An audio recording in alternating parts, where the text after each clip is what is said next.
Welcome to Blake Street Banter. One of us knows what is going on, and the other one is just along for the ride.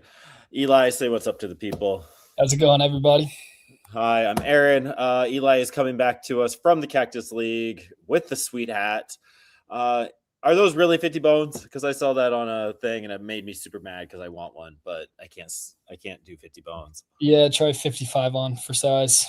Fuck. Yeah, I mean, you have to. Like, I know if I was in person at the facility, I'm copping one, but it was a hard but necessary sacrifice. I knew going in that it was going to happen. Right, like, yeah, I'm putting this budget to the side. This is what I'm doing, what I'm getting. Yeah, so Eli just spent his first week doing spring training coverage of the Colorado Rockies on the beat and all that kind of stuff. But before we get into all that, let's do the plugs now. I always do it at the end, but you never know who's listening, so we're just gonna get through now. We have Eli's updating every 4 or 5 days with spring training news. Again, nobody's watching more media coverage, more games than Eli. Nobody's covering it as much as he is. I really think he is doing the most with all of it, all the categories, every single time. So check those out. Share it with your mama. We are her favorite blog. She just doesn't know it yet. We just released another article by David, who just looked at quick stats that correlate from spring to regular season. So should we really give a shit about the ERA? No, we all know that. But what are the stats that we should probably care about? That's on there. So go ahead and do that. Follow us on the YouTube, follow us on the Spotify. Go ahead and like us, 5-star, all that kind of stuff, and share it with your mama. We are her favorite podcast. With all that said, I want to start with your experience in the Cactus League. We'll get to the USA thing. We'll get to Kyle Carrow's hitting a bomb today. We'll get excited about all that. However, just the experience, take the people into what it is to cover spring training. Literally the first time, but like, what was the biggest biggest kind of takeaway that you had just covering spring training at Talking Stick? Yeah, I mean, even before I get into it, like I said, that's always, having that kind of access has been a dream of mine for a long time. So again, I know I've said it before, but I'm grateful to you guys to give me the opportunity. And a huge thank you to the Rockies communication and PR team for really showing me the way. Super helpful the whole way through, the entire organization for just, kind of embracing me there. So very, very grateful. But it was incredible. I think I told you right before we got on, I maybe underestimated exactly how much time goes into every day. It's a 12-hour day and I love every second of it, but it's hard work for sure. But yeah, getting down there and then in the mornings, just getting into the clubhouse, trying to get interviews done or get quotes where you can. Would do a morning presser with Warren Schaefer, which was always awesome. Schaef's the best. And then a couple hours off, head up into the press box, do work there, kind of dash between the press box and the clubhouse, getting interviews during the game when guys are coming out. And from there on the field, after the final pitch, when they're at Salt River, doing some on-field interviews, and then go home and sift through all the content, see what we can do with it. But really an amazing experience. Yeah, the sifting through is something I don't know if people really understand, like what Thomas and Saunders do, like even Kevin Henry to the extent that he does it. Like it's crazy. I've done it one time. And it was, again, thankful to Rockies PR for allowing that one time to happen. And I was like, never again. I think I'm good. I experienced it. I'm not cut out for that life. It's long, crazy long. It was a regular season game, so it has less moving parts than what you had. But like even then, it was show up 3-4 hours beforehand, get him in the clubhouse, get him on BP, do this, and I'm watching Thomas just make all these connections, and I'm just like in awe. Like what is this? It's crazy. It's not easy, man. It's not easy. No, it's definitely not. And while you mentioned him, forgot to shout him out, but Thomas Harding, huge thank you. Was just in the first couple of days, showed me the ropes. I really kind of showed up there just a little bit clueless, not really knowing what I was doing. So Thomas showing me the ropes, and God, he'll probably never see it, but a huge thank you to Chase Dolander. I think I told you this as well, but first day he saw me kind of sitting there, not really knowing what I'm doing. An effort to come and introduce himself and chat with me for a little bit, make me feel comfortable. So absolute class act, as we already know, but a huge shout out to Chase for that.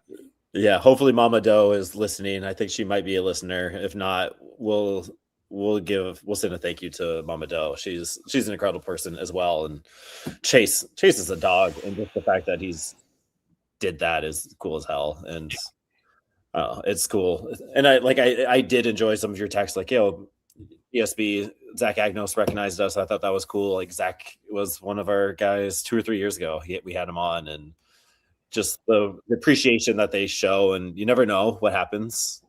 I never know. I was like, hey, we had Zach on once a few years ago. That was cool. But then what? And then they still remember, they still follow Blake Street Banter, and that's just cool that connection's being made, and they recognize that too. So a lot of cool stuff there. And that was just kind of us being sentimental. Like, it still blows my mind where this has gone, and I don't want to ever take that for granted. And giving kids like opportunities to you and getting, I don't know, all that. That's fun. That's cool shit. I love it. So we're done. We're done with all that sappy stuff. The Rockies played today. I didn't watch. I got the one highlight of Kyle Karros in my like 4 minutes of me time today, like literally from 7 a.m. to where we are now. And that was cool as hell. And then I had another 30 seconds to look up who it was off of. It was one of his own, Carson Skipper. So I don't know how to take that, but I guess the World Baseball Classic USA Expedition game today, how did they look? How did the Rockies fare? I know you don't take a lot from these kind of things, but it is USA, blah, blah, blah. Yeah, if nothing else, it was fun. Seeing how the guys stacked up against whatever you can call that lineup. I mean, my goodness. Insane. Obviously, I think it was the first 4 innings went pretty well. Rockies were up through 4. Karros bomb. Mickey got a hold of another one, got it off Kershaw, lefty, post-career Kershaw, if you will, but still, fun. And then the wheels kind of fell off.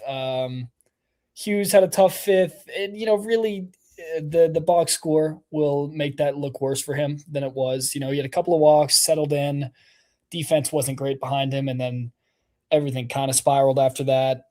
Pettit had a tough day, and then trainers came out, took him off. Seems like he's fine, and he had thrown a lot of pitches anyways. Day was probably done. So it's really fun to start. The last 2 or 3 innings of that game, the wheel, it was a hard and kind of a tedious watch, where maybe I was ready to do something else. But how often do you get to see the Rockies play against Team USA? Yeah, you don't. And it was cool. So a little side note, like one of our friends of the pod, Aiden Longwell, his dad was posting on Twitter and said, like, it's cool as hell that my son is in a USA jersey. Granted, he played first base for the bottom of the 8th and it got mercy ruled, he wasn't able to hit, but Aiden Longwell is wearing a USA jersey. We saw Ethan Holiday. Did he play for the Rockies? No, Ethan was Team USA. It was for USA. Okay. Playing for his pops. Yeah, which is another cool thing. Like that stuff doesn't happen very often. So we got some looks at some players, and we kind of knew what that was going to be like. And please remember, USA is still warming up. Like they play a meaningful game on Friday.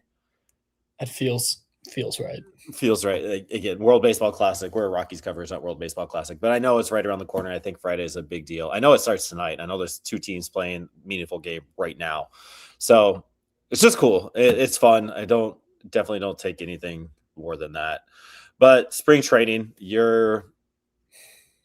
we have some storylines, I guess. The big storylines, like we're going to get into the bullpen conversation. Are we a little bit worried about our strength of the bullpen to where it is now? The outfield situation, I know we talked about it last week, but I don't know. Is there legs to any of it? And then a deep dive into first base are some of the things we're going to talk about. But before that, got to give a shout out to Roldy Brito and our guy Connor Eaton for getting the player of the year, minor league player of the year for Roldy, and then pitcher of the year for Connor Eaton, which is cool as hell.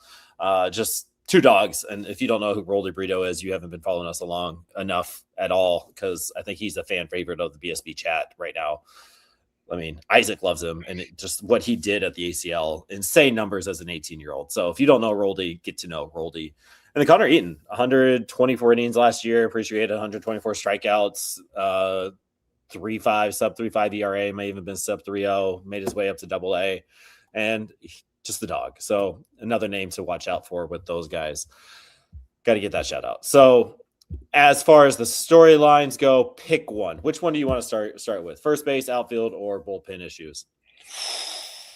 Let's go to first base, just because I feel like we've been hammering it every week, and I don't know that we're a whole lot closer to finding the answer. Maybe that's a poor way to put it. Last week when we talked, none of this had really happened. I think we podcasted on Tuesday last week because I thought on Wednesday. Wednesday was actually, Wednesday was the day where Rumfield broke out. That was the 2-homer Rumfield game. Condon has raked in the last week. I mean, both of those guys have 3 home runs since the last time we spoke. So suddenly things got a lot more interesting. You know, the 2 younger guys who were maybe thought to be more on the outside looking in as spring started have started to force some more uncomfortable conversations there. Julian was dealing with a back issue, so we haven't seen a ton of him in a Rockies uniform. He played 1 game before he joined Team Canada. I know he had a hit today for them. Johnston is seeing plenty of action, and we'll touch on that as well. But just to stick with Condon and Rumfield to begin with, both guys have been just phenomenal. Rumfield has been putting together really good at bats, even when he's not hitting home runs. I think today he was lefty. Maybe he was off Yarborough. He went down 1-2 in the count. Took a sweeper the other way through the infield. Just a great piece of hitting, showing that he can do both. He's got a great glove. He's been playing some really good first. He had an error today, but generally solid glove at first. And then Charlie Condon, I don't know if there's anything you love to see more as a Rockies fan this spring than Charlie Condon. Seriously.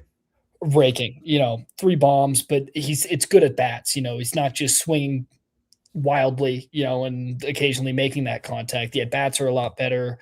The swing and miss is down. He seems able to handle that velocity at least better than maybe he had been in the past. So, in regards to the opening roster, I think it takes a lot for Charlie Condon to get there. I don't see it happening. I would love to be wrong because how exciting would that be? But my general consensus around that first base, and this is just me off what I think. I don't know anything. I haven't heard anything. I almost am afraid that people are going to be disappointed with what shakes out because I kind of think it's going to be 2 vets, and I think we may see Condon and Rumfield in AAA.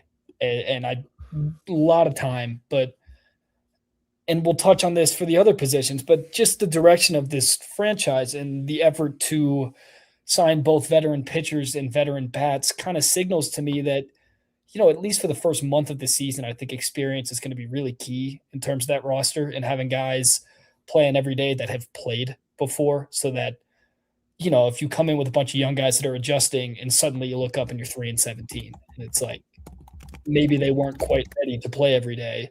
As opposed to, if you take the more veteran guys, then the floor is higher, as we've said.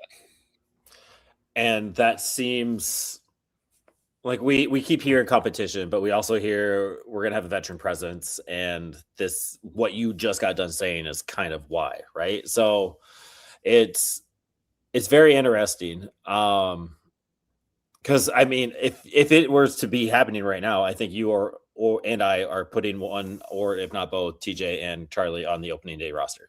Like if we're just playing by what the numbers say, and like that article, referencing that article that David posted, again, quick read. It's going to take you 3 minutes to look at it. Go check it out on BlakeStreetBanter.com. What are the stats that correlate from here to regular season? And it's walk rate percentage, strikeout percentage, and the long ball. Like if you can do all that in spring, that's probably going to translate to the regular season. That's how it tracked last year, and that's what it just historically is. The 3 easy numbers to follow, right? And that's kind of something that me and Tyler and Isaac, the minor league people, like we kind of track the walks, Ks, and see how that goes with the power. Right now, with where it sits, Charlie Condon has 3 strikeouts, 2 walks, 3 home runs, and about 17 plate appearance at bats. TJ Rumfield, 1 strikeout, 2 walks, 3 homers, and 16 at bats. So both of those numbers are all 3 of those numbers are really good for those 2 guys.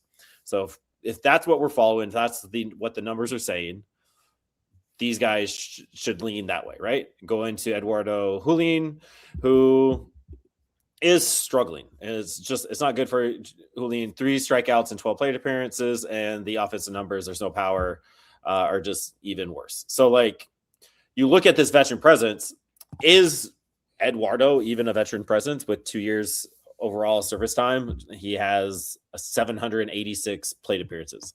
Pretty good sample size of who he is, what he is, but he has that versatility, he has the veteran presence.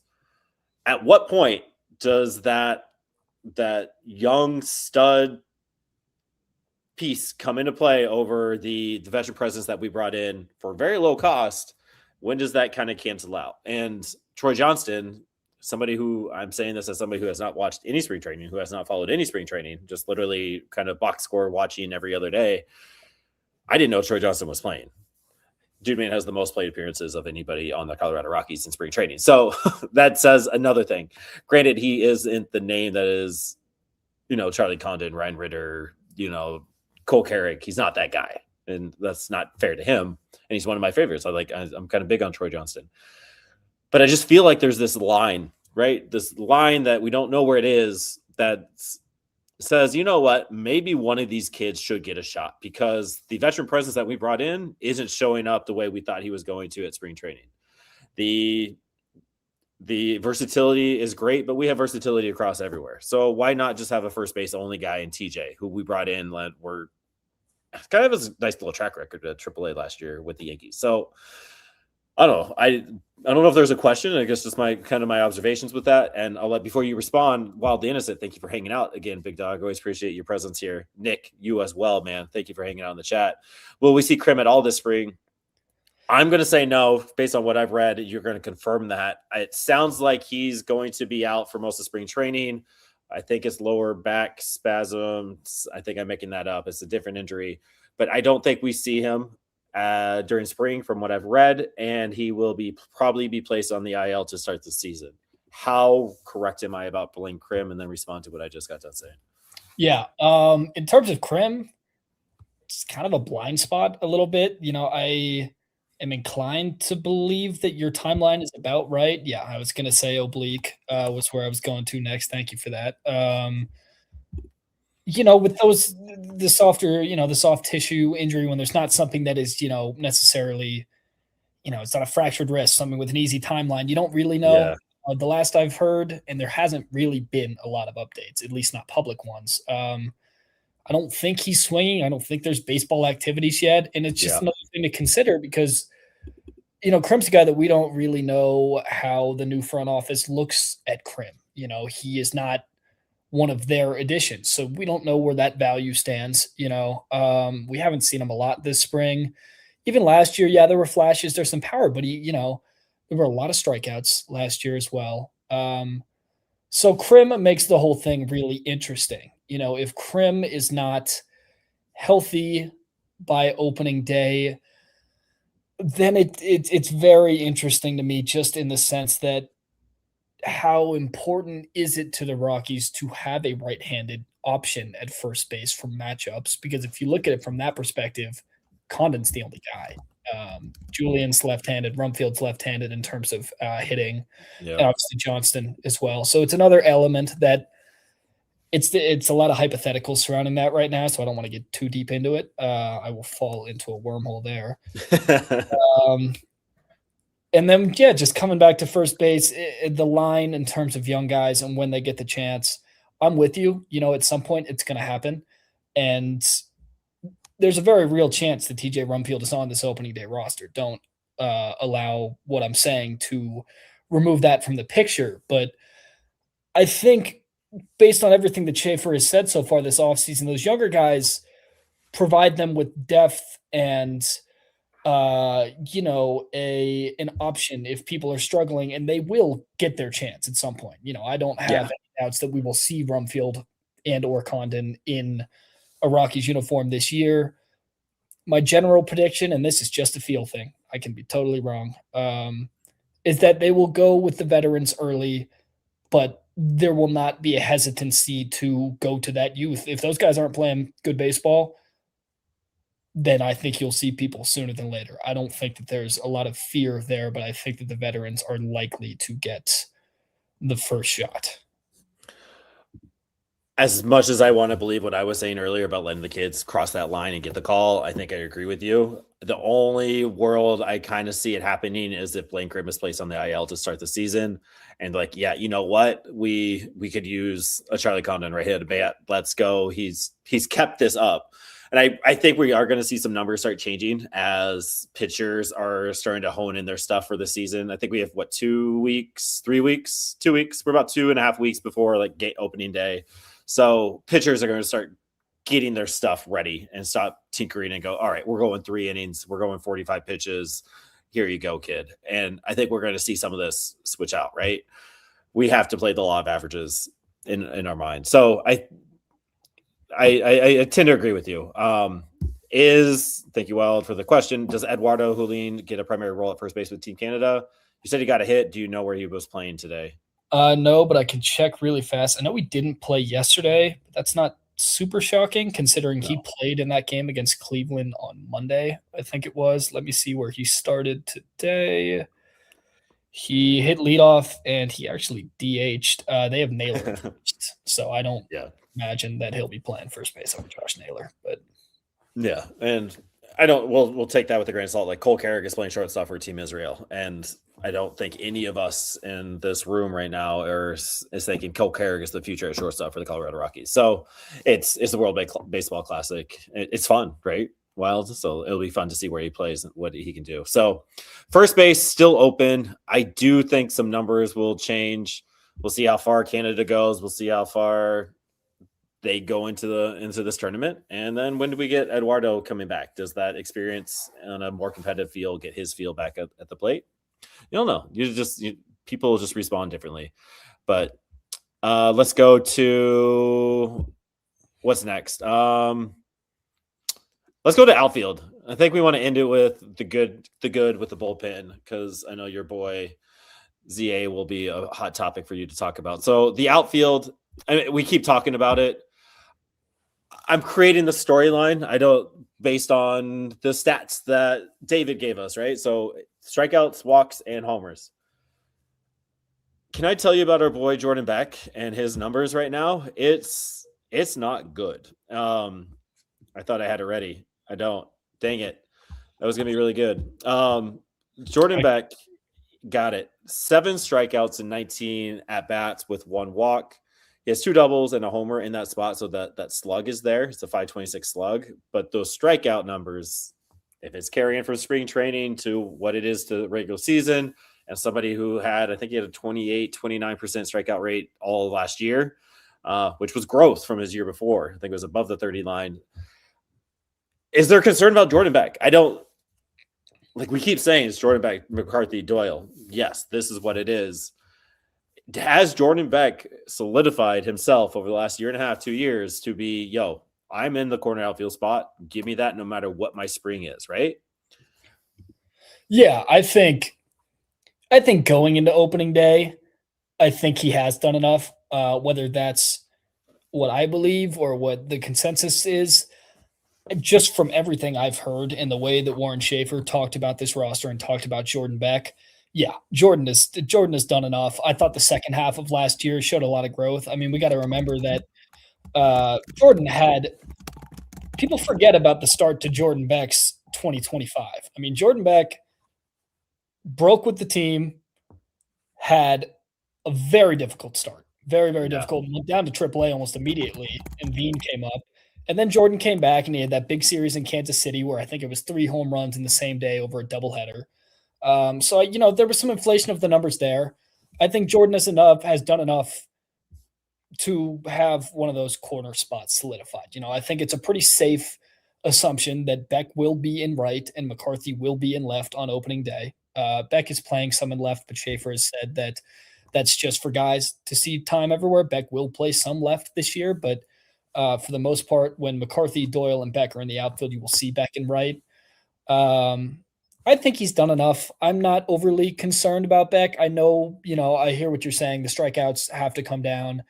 But, when you look at his WRC plus right now, it's at 101. He's still at or maybe slightly above league average. So I'm not worried about it. If he can just get those strikeouts down a little bit, small sample size, if he can bring that percentage down and continue to hit the way he's hitting, I think he could be in for a really big year. And I'm going to agree with you. I think he established himself enough to do there. Are we concerned that he makes the roster opening day? I don't think we're concerned about that, but there might be some concern to a slow start to April and May. I remember talking to him. It was about this time last year. He was able to jump on a Zoom with us, with me in particular, and he was just talking about spring training. It's finding the timing. Like you keep going up these levels, and the timing's just different. Like you're seeing 92, 94 at AA. Then you're seeing 90, 92, 94 with a little bit more movement at AAA. And then you get to the majors, it's 95 down your throat, like 98. Like it's insane. And like this jump is so hard all the time. Finding that timing is even harder. And especially for a guy like Jordan Beck, who seems to be, all right, give me some time. Let me get that figured out. And we will. It's like, he started last year, May. His OBP was 301, slug was 435. Pretty decent, but then it dropped down to 408, the slug, and then it went back up to 442 in July. And then in September, October, he ended it with a 326 slug.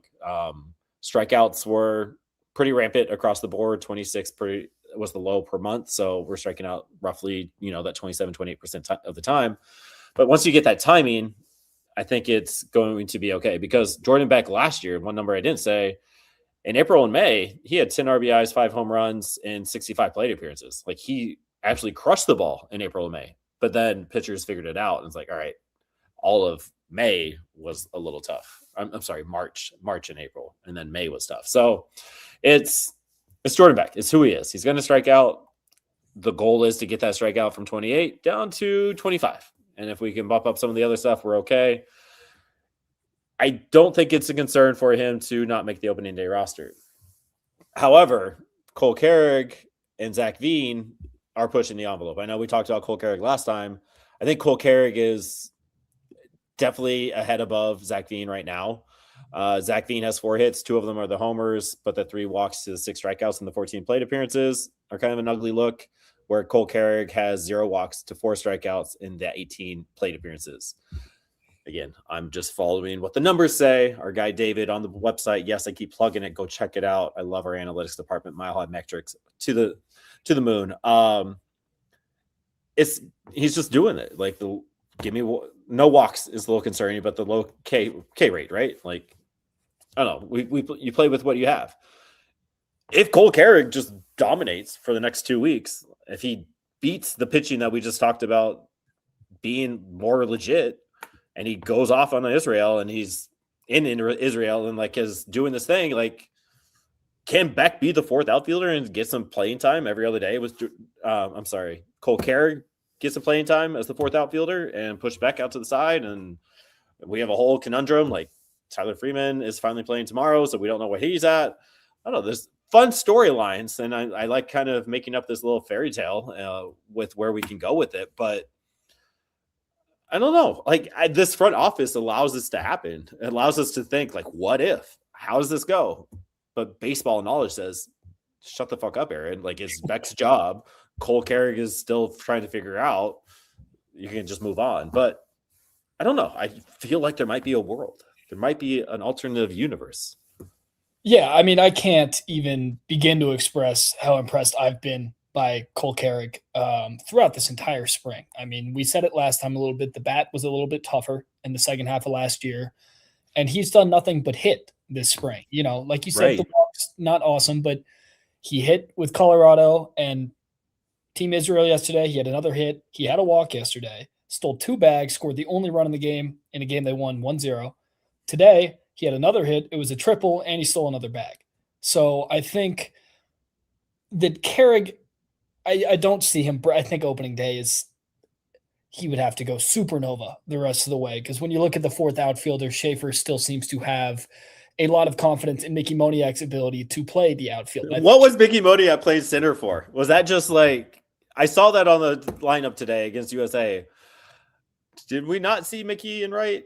I know center is different. It might be easier for a guy like Mickey to play center than right, but it's. And let's be clear. Last year was rough in the outfield for sure. Yes, it was. And I think Isaac talked about this today. He has all the tools. He's not slow. He's athletic. He's perfectly capable, and I think historically has been a good outfielder. don't plan on seeing him in center often, but don't be surprised if you see him there at some point this season. I think that behind Doyle and behind McCarthy, Moniak is the third guy they consider for center. So that's why I think it's difficult for Carrigg to make this roster. And then you also look at if Troy Johnston makes this roster, that's a fourth outfielder, maybe even a fifth outfielder, depending on how you look at it. I'm under the impression that Troy Johnston will be on the opening day roster because he was an above average hitter at the major league level last year. He's picked up a little bit with the bat this year, or in the last week, excuse me. So I think it's a difficult spot for Cole Carrigg, but I think he's made an incredible impression both on the upper management and the coaching staff. I mean, you can't ask him to do more than what he's done so far, playing multiple positions. He's got that speed, which they love. So I think we probably see Cole, in AAA to start the year, but he's another one of those guys that if people are not producing early, yeah, you could see Cole Carrigg in May. If they need something, they're not getting it done on the base paths, he is an immediate spark plug. I agree with all that.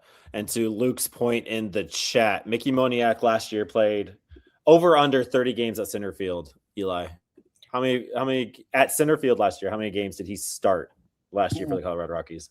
I'm sure over under 30. No, I already found it. I'm asking you over under 30. I'll go over. Yep, he played 32 games out there. His RTOT, total zone, total fielding runs above average, baseball reference stat, was -5 in center field last year. To Luke's point, he was an above average center fielder before Coors Field last year. In 2024 for the Los Angeles Angels, 101 games played, 91 started. He had a 7 RTOT. So there was a 12 RTOT difference, whatever RTOT means. But it's a cool baseball reference stat. A 12-run baseball difference for Mickey Moniak from 2024 to 2025. Whatever that might be. Coors Field is different. Altitude is a pain in the ass compared to sea level. That is Los Angeles might be a thing. A little bit of pressure of a new team. You're raking. Where do you give to take? I don't know. So maybe there's, and he is that athletic ability. He is the first round draft pick. He has all the tools in that box.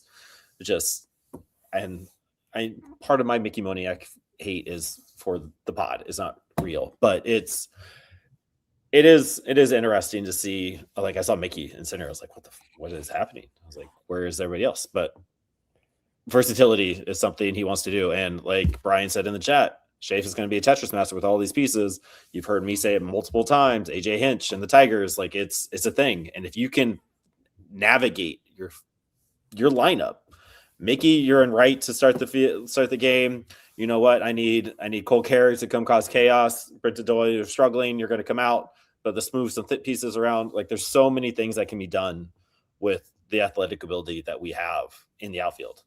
Yeah, so and it's fun. I think they're making a real effort, especially in the outfield, but everywhere, to just give everybody a taste of everywhere that they could possibly play. Even in the doomsday situation, give everybody an opportunity to play everywhere where they may play, so that there's a level of experience. So you're not just throwing somebody out there 23 games into the season who hasn't played there in a year. There's no harm in doing it in spring. You get to toy with the lineup card and do these things because the wins and the losses don't matter. Not at all. How many times do we see Willie or Ryan Ritter in the outfield this year? I don't think we see Ryan Ritter in the outfield in a major league game at all this year. Do we see him in an outfield in AAA? Possibly, but we do not see Ryan Ritter in purple on the green. Yeah. Castro's certainly the more likely out of the two. One, because he's going to break with the opening team. We know that. Yeah. But Castro is also a switch hitter. So, if it comes to a matchup game and you're making substitutions late, or you really just need to try and do something to get the bats going at some point, it's possible that we see Castro in the outfield, but I don't think that there's a whole lot of need for them to do so. It's great that Ritter now has another option if somebody gets hurt, and it's just another kind of feather in his hat on that side of the diamond. But, you may see it a few times, but I don't think it's in the wider plans. No, I agree with you. Castro is kind of oh shit, we have to put somebody out there. Castro played in the outfield last year, 409 innings across for the Twins and 143 innings for the Cubs, roughly 60 games, 65 games out there. And then in the outfield, he played 60 games with Minnesota in 2024 in the outfield. So it's not a lot. He's playing maybe a third of his time, maybe half, less than a third of his time in the outfield. So do we see it? No, we won't see it often. I mean, you're loaded. We just went through the 5-6 outfielders that are out there with the possibilities also. And the fact that we haven't seen it yet in spring, I think, tells you what you need to know there. Yeah. Gosh, if you're playing outfield once a week, you would have already seen him. Or, yeah, you probably would have already seen him out there. We need more depth in the infield than we do the outfield at this moment. Like, there are way more question marks around the infield. My boy Kyle Karras is doing work, though. So we'll see. Second base. Oh, second base is open. I want to get back to the chat. I know it was kind of popping off a little bit earlier. The left field today in the Expedition game was a bit of an adventure in the sun, lack of familiarity with the field, but some strange play. I'm hoping you know what he's referring to. Yeah, a couple of, McCarthy lost a ball in the sun, a play that he makes 99 times out of 100 down the line. He lost it. You could tell he couldn't see it, even just the way he was approaching the ball. Landed on the line and jumped out of play for a ground rule double. The sun was tough. You don't put too much stake into it, but yes, definitely, I agree with that. It was odd. Now, if he was wearing a bunch of chains, would you have a different opinion? I'm not doing this. I'm not doing this with you. I'm not kidding. You old people that are mad about Max Clark missing a ball in the sun because he's wearing chains, is all tatted up, is stupid. You can all just go. Oh, all the people. Not you, you people. I got you. No, you're young. You're probably on Max Clark's side, which you should be. If you're not on Max Clark's side, I don't think you can work for us anymore. So yeah, that's dumb. I'd rather see Beck, Nick in the chat. I'd rather see Beck have the yips now, but if he can get things figured out by May, he'll be okay. And I think Beck is just a notoriously slow starter. Sayas from DNVR, thanks for hanging out, big dog. Ks were an issue. Also went nearly 2 months without a home run at the end of the 2025. You can see Beck last year was grinding through the end of the season. It just wasn't who he was. Playing a full season at altitude, I'm sure your body's going to feel different after game 140. Options are a good thing in outfield. Beck's spot is to lose. He's got to turn it on soon or he's out. I'm going to disagree with you, DNVR Sayas. I am going to disagree with you. I don't think it's that serious. And I know if you just got done listening to me and I made it sound like that, it's Beck's. I don't think it's Beck's spot to lose unless you're meaning like in the regular season, because it is not his to lose in spring training. It's his. It is Beck. It is Doyle. It is McCarthy in the outfield opening day. Yeah, I think that's what he was saying, because he says down below that opening day lineup is quietly decided behind closed doors. Yes. Okay. Yeah. All right. I tend to kind of agree with that outside of maybe one spot, but yeah, I would say probably 8 out of the 9 spots are pretty locked in. Pretty solid. Right. Yeah. The catcher position's a little wonky right now. So, okay. So, Sias, I'm not as mad at you as I thought I originally was. Moniac, I think we're caught up. No, this is a good one. Can you guys comfortably rank Luke Warlick in the chat? If you're listening to us on Spotify, find us on YouTube. We go live once a week. We don't know when, just we're live once a week. Come find us. Can you guys comfortably rank these players? Ritter, Hulin, Freeman, Stevens. Take about 5 seconds to think about it. We're going to say them on 3 at the same time, with your top guy being the first name you say. All right, I got mine in. We're going to say it in 3, 2, 1. You have to say it. I don't have it. Ritter, Freeman, Hulin, Stevens. That is how I would rank it. Yeah, I haven't seen enough of Julian. It's hard. I don't feel like I've seen enough of Edward Julian to really have that opinion. I see what the numbers have told me in the past. I've seen 12 plate appearances this year, so I feel it's uncomfortable doing that. Freeman, I love. I'm just gonna go short note on each player. Freeman, I love.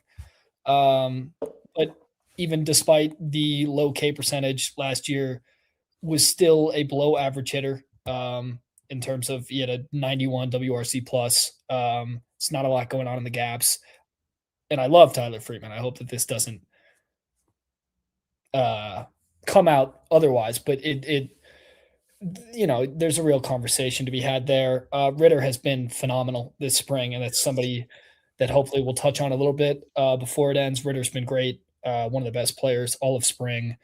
And then Chad Stevens, I think, is really interesting. I actually asked Warren Schaefer about him before I left. He had a really strong start to spring. He, through his first 7 games, had 6 walks, but the strikeouts are still a problem. He walks a lot, but he strikes out a lot. The swing and miss has been noticeable in the last 3 or 4 appearances for him. But he's got power and he can steal bases. I think that he's an interesting guy. If he could turn something on at the end of spring, he's a guy to watch early because he's got experience and hit really well last year, 18 home runs in AAA last year. Again, can swipe bags and has versatility all over the infield. I think he's played short, third, and second over the last few years. So not to say that he breaks with, the opening 26, but certainly a guy to keep an eye on. Yeah, and my ranking was solely based on not knowing enough about Stevens or Yulin. So, Yeah, and I that's why absolutely love Ryan Ritter. I know too much about some and not enough about the others. Yeah, yeah. If you are going to ask me these kind of questions, my bias is going to show out 100%. And Ryan Ritter has been a fan favorite of mine, BSB, for years since he was drafted from Kentucky back in 23, maybe 22. Gold Glove all the way through. So a little biased, but. Where are we? We are at the arm barn. So arm barn, we have said multiple times it's a strength, but we're not really seeing that as a strength. And we just got done talking about it, that pitching is tinkering. You're going to see these guys figure it out over the next 2 weeks and hone it in. But is Jimmy Herget a starter? I know we talked about it last week, is they're concerned about Halverson, who I think pitched today and pitched pretty well. Jaden Hill, throwing 98 filth. But our Rule 5 Petit has been struggling. Where are we from your perspective as the man in the clubhouse, the man in the beat for the last week or so? Where are we when it comes to the barn? Where are we? This is maybe the part of the roster that I have the most difficult time with. There's so many arms. So many arms. To make a point early, people are worried about Halverson. Control is still an issue. I had another walk today, but a much better outing today. He was in the zone more, clean inning. But, if there's any concern about Seth Halverson being on the opening day roster, I certainly don't think there should be. That doesn't seem to be any sort of – he's experimenting with some stuff like everybody else. Yes, you want to see the control get better, but from a roster perspective, there's not a lot to talk about there. But yeah, there's been some tough ones. Jaden Hill gave up a bomb the other day, but sometimes you have to look at it. I mean, the pitch that he threw that he gave up a bomb on was actually a great pitch. It was a sinker in on the hands, right kind of on the edge of the zone. And the guy sometimes good offense beats great pitching. That happens. And to Christian's point, I appreciate you bringing this up. You are actually throwing me a lob. I was supposed to set you up. Get out of here. Go to your own podcast, Sayas. This is mine. Agnos has been phenomenal. And I've been preaching it. I've been preaching it for probably a week or two now. And today was just beautiful. I was very, very happy to see him put down, I believe it was Harper, Judge, and Schwarber in order. He is now up to 4 innings pitched, 6 Ks, no walks across the spring. I had a chance to talk to him pretty much right before I left. The last thing I did before I left Scottsdale was sit down with Zach Agnos. Little early plug. I don't want to go too far into Agnos because I just talked a lot about Agnos on my keyboard. And if anybody is interested in that, tomorrow morning, BlakeStreetBanter.com, Zach Agnos content, plenty of it. The biggest thing I can say is the most notable adjustment is he's added a sinker for one, and two, the usage of the sweeper, which I think is his best pitch, and the numbers back that up. He's using the sweeper a lot more. And he talked about how Alon gave him a phone call early, and the first thing pretty much he said is that sweeper has the potential to be a really good pitch. And I haven't looked at the numbers from today, but prior to today's outing, it was wait. I want to do an over-under game with you. I don't know if you're going to say it. So before today's outing, this is thanks to TJ Stats for putting on a cool little table for us. His sweeper, he's thrown it 10 times this spring training. How many Give me on the 10s, 50, 60, 70, 80, 90, 100%. How many whiffs does he have on his sweeper? I can tell you exactly 100% whiff on the sweeper with the It is 100% whiff rate. 66.7% chase rate, if my memory serves me correctly. 57.1. Oh, it's been updated. Okay, awesome. Yeah, but still 100%. And the Stuff Plus measures at 107. Yeah, I'm not going to say anything more, or else I'm just going to read my own article without reading it. I know. Go check it out. Quotes that you can't find anywhere else. So check it out. Talk to him a lot about his offseason and last season and blah, blah, blah. Tomorrow morning. Check it out. Rest of the bullpen, Vodnik is with Team Mexico, obviously now. Bernardino as well. Bernardino had a clean inning to open their game today. Herget, you've seen him as an opener or as a starter, however you want to put it in spring. It's an opener. Yeah. I don't really know what to expect there. We've heard starter. I personally hope that's not the case. I think there are enough guys going for that 5th spot already, and I love Herget in the role that he has. I don't see a need for it, but maybe that's there. I don't have a ton to say on that. Senza at the WBC right now, still kind of yet to be seen whether he is whether he's going to be trying to start or whether they have him coming out of the pen. There's not a lot of clarity on that yet. Just going through names in front of me. Keegan Thompson, pretty strong start, probably a long relief guy. And then you get down to it. It's Hill, Agnos, Mejia, Peralta, Palmquist, Pettit. I don't even know where to go. My main Herrera. Gosh, Herrera as well, who looked really, really good when I saw him against San Francisco. Dude, Wellington Herrera is a dog. Yeah. Everybody needs to know who Wellington Herrera is. Fan favorite. Yeah, Christian, I'm with you. I sure hope Senza doesn't start. Over under Senza starts this year is at 9.5. Oh, I'm hammering the under, and I'm hoping. Okay, so 3.5. It's a good line. He's definitely a guy who can, spot start, as opposed to maybe having to call somebody up from AAA to just throw in there. Senza gives you that option. Maybe you have Jimmy. Jimmy though.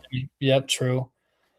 I think my biggest thing that I'm trying to construct in my mind is, and we mentioned it last week, is the right and left-handed arms. It's a lot of right-handers. Bernardino is left-handed. Yeah, we talked about that last time.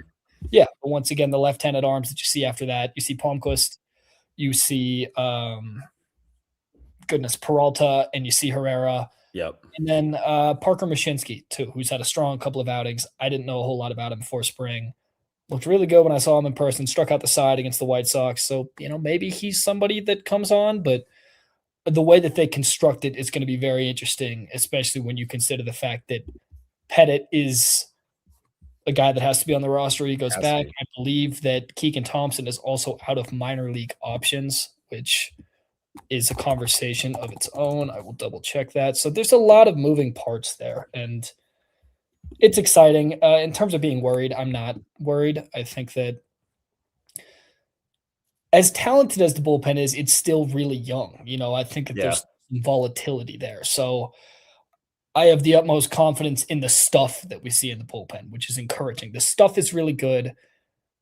There are, maybe going to be some issues with consistency and things that we see, but I think that there are some veteran arms in there that can help stabilize that in Bernardino, in Herget, potentially in Thompson, which is a great thing to have. But I'm not concerned. If the control issues are still pretty prevalent, 2 weeks from now or a week and a half from now, then it's definitely a conversation, once we're not tinkering as much. But I don't put too much stake into just really any of it right now. I wish I had a better answer. There isn't an answer. It's fun conversation. Yeah. I think I'm curious of what the timeline is for coaches and the front office and all that to say, we're done tinkering. This is what your arsenal is. This is how we're going to use it against lefties. This is what we're going to use it against righties. Go out and throw strikes with it now and figure that out. I don't know what that timeline is. I don't know. I don't even know if it's a thing that they're thinking about. I'm sure it is. I'd hope so. So that's going to be fun to see play. Again, that article that David wrote for on BlazersBanter.com, what stats do you look for in pitchers? It's the K percentage and the walk percentage. If you're striking out guys, that's going to carry to the regular season. If you're walking guys, that's going to carry on to the regular season. So a guy like Zach Agnos, who's always been pinpoint control with all of his pitches. Like if you go back to our banter session with him, he's like, yeah, I learned to pitch by just throwing little whiff balls. And that's how I learned. And you got to throw strikes, and that's you just got to pinpoint it. And the shortstop in him was like, all right, I gotta do this. So like that's just who he is. That's his arsenal. That's always how he's grown from East Carolina to where he is now. Whereas Seth Halverson's like, I got a giant ass arm. Good luck, kid. And we're going to throw heat at you. And we don't know where it's going to go, but that's also what makes it effective. But you got to hone it in at the majors. So it's going to be fun to see them tinkering. To answer the question that Wild put in there, how many of the pitchers left for their home country? We have Antoine Jean, who none of you know about because he's a fresh face to the Colorado Rockies organization. Drafted. He's in the minor league system. He is playing for Team Canada. Brennan Bernardino and Victor Vodnik are both playing for the Mexican team. And Juan Mejia got the call after an injury for the Dominican Republic. And then Antonio Senzatella is playing for Venezuela. So you're looking at 4 arms that are out in the world pitching for the world instead of the Colorado Rockies right now. So arm barn, we don't know. The lefty righty thing, something I always appreciate that you always bring up is something that we have to be aware of, whether it's the lineup or the arm. The one lefty that we talked about last week is concerning. Who is going to step up as the lefty? We'll have to figure that out going forward. Luke in the chat, since Tell is starting, seriously impedes Gordon, Dolander, Feltner. I'm with Leah. We need another consistent lefty. Yeah, I mean, of those 3 names, Gordon, Dolander, Feltner, one of those is the 5th starter, Doe. And what do you do with the Feltner and a Gordon in that situation? I don't know. All on the 40-man. What do you do with them? I think they all have options. I think Gordon and Feltner both have 2 options left. Doe has 3, if I remember right. So that's going to be fun. Do you move one of them into the barn? I think they're all righties. Yes, they're all righties. So that doesn't help the lefty situation. That's the biggest mess, right? Like, it's that 5th starter to the barn lefty position stuff. Like, I don't know I cannot see the plan for how they handle that because you need more than one lefty in the barn. Yeah. So it's interesting. That one's going to be fun to play out over the next few weeks. Yeah, and the only way, and I would have to look at this more, the only way that they could maybe avoid that is, and I don't know the answer to this, I can look into it this week, is do you have a righty with reverse splits? And if you have a righty with reverse splits, then maybe you can live with just one left-hander. And I maybe want to say Mejia is one of those guys, but I don't know that to be true. Yeah, I don't even know. That could be a project for you this week. Who starts this weekend series in Miami to start the season? I'm hoping you're just talking about starting pitchers. Kyle Freeland is starting game 1, opening day. Is he, though? I might just stop myself. Does Kyle Freeland start in Miami or does he start in Denver? Oh, I think Kyle will be the opening day starter. Yeah. I mean, I don't know that to be true, but I think you see Freeland and then 2 out of the 3 of Sugano, Quintana, and Lorenzen in Miami. That's just off of feel. We obviously don't know about that, but I'd imagine if he's healthy that Kyle Freeland will start opening day. I think I'm going to go the difference. I'm going to go with Wild here. I think you're going the 3 newbies going on the road. Why let your first experience be in Coors? Go do it on the road, what you're familiar with, especially at sea level. Let Lorenzen start, Quintana, Sugano, get the vibes going, and bring in Freeland and Doe to start in Coors. And then put Jimmy in the 3rd game at Coors. It's always been important for the brass in the past to put the dog and Coors on the spotlight. I'm curious how it plays out. Me personally, I would probably push Freeland to start the 4th game of the season at home. Yeah, that's fair. I hadn't really thought about it that way, but no, because they go on the road twice, I think, before they even come home.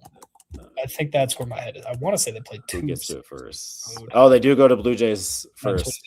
That's where my head was at. Yeah, it's 2 road series before they come home, so I think it's Freeland. Yeah, so it's 1, 2, 3, 4, 5, 6, and then off day. That would put the number 3 starter, number 4 starter as the home opener. Huh? It's a fun one. Yeah. That's something you can ask. Start pushing that envelope when you go down there in a few weeks. I'll write that down. All right. Anything else for the good of the cause? No, I think I'm set. I think we covered all of what we wanted. I mean, we had some hot starts in Castro, Moniak, and Karos. Love that Karos is raking. It's quite the hater's dog. No, storylines. Okay. Your favorite storyline for this week that you're going to be following closely through Monday?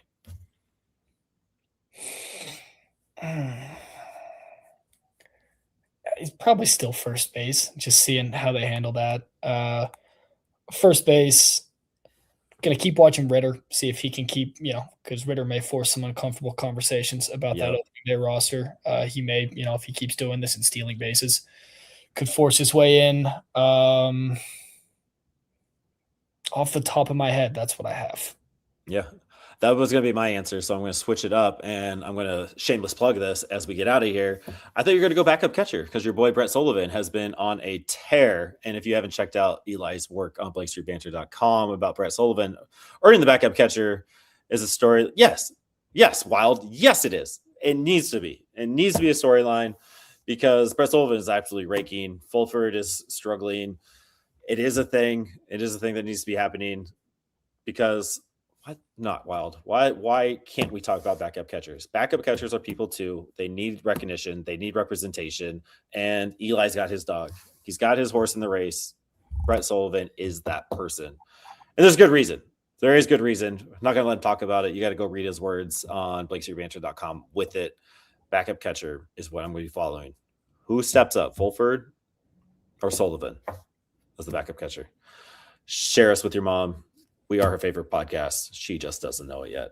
Go Rocks and Team Israel. Woo!